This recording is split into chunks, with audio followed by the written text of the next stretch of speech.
కదలడు తెరచాప మీకు కనపడలేదా? ఓ రాక్షసులారా, స్నేహితులారా, చూడండి, సీతమ్మ కరెక్టే. 10 నెలల బట్టి రాని మొగుడు అది 2 నెలలు, ఇంకా 2 నెలలేగా మన రాక్షసుడు మన రాజుగారు టైం ఇచ్చింది. ఆ 2 నెలల్లో వస్తాడమ్మా. అది కనుక వస్తున్నాడే ఆ సముద్రంలో ఆ ఓడ కనపడుతుంది, ఆ తెరచాప ఉంది, ఆ తెరచాప దాంట్లోనే ఉన్నాడమ్మ రాముడు. అంటే అర్థం, నీ భర్త రాముడు సముద్రంలో రాగలిగే సత్తా ఉన్నవాడేనా? అంతుంటే కనుక పినతల్లి మాటలేని రాజ్యాన్ని వదిలిపెట్టిపోతాడా? చేతగానివాడు కాబట్టి రాజ్యాన్ని వదిలిపెట్టి నారబట్టలు కట్టుకు తిరుగుతున్నాడు. ఆయనతో వస్తాడు ఏంటమ్మా వచ్చేది?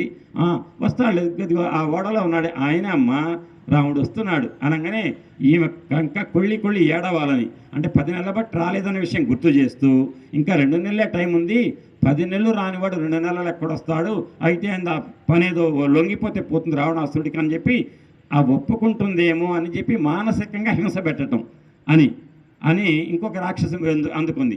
ఇది వినండి, చాలా బాగుంటుంది పద్యం, విశ్వనాథ వారు రాశారు, చమత్కారంగా ఉంటుంది.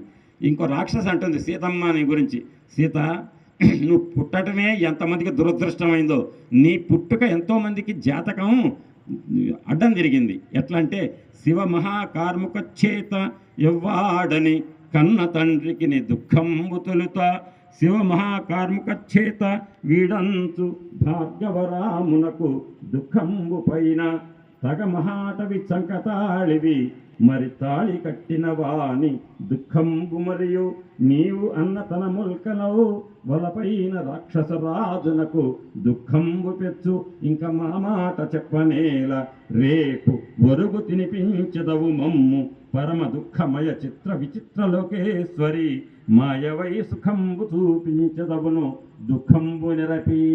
ఏమన్నా అర్థమైంది ఆ పద్యం? అర్థం కాదు, వినండి, ఒక్కొక్క లైన్ చెప్తే అర్థమవుతుంది. సీత, నువ్వు పుట్టగానే మీ నాన్న జాతకం తిరగబడింది. ఏమైంది? నువ్వు 4 ఏళ్ల పిల్లగా ఉన్నప్పుడు బంతి ఆట ఆడుకుంటున్నావు. ఆ బంతి పోయి ఒక పెట్టె కింద పోయింది. ఆ పెట్టె ఏంటో తెలుసా? శివధనస్సున్న పెట్టె. ఆ పెట్టె మంజూష అంటారు. అది 500 మంది కార్మికులు బలాఢ్యులు వచ్చి నిడితే తప్ప కదలదు. శివధనస్సు అంత పెద్ద బరువు అనమాట. అటువంటి ధనస్సు వేలుతో నెట్టేసింది సీతమ్మ. అప్పుడు జనక మహర్షి మొదలైంది, నా బిడ్డ చిటికన వేలతో పెట్టె నెడితే శివధనస్సు కదిలింది, 500 మంది కార్మికులు నెడితే కదిలేటువంటి పెట్టెను నా బిడ్డ చిటికన వేలతో నెట్టింది. నా బిడ్డకు రాబోయే భర్త నా అల్లుడు ఎట్లాంటి వాడై ఉండాలంటే శివధనస్సును అమాంతట ఎత్తి పట్టగలిగేవాడైతేనే సరిపోతాడు.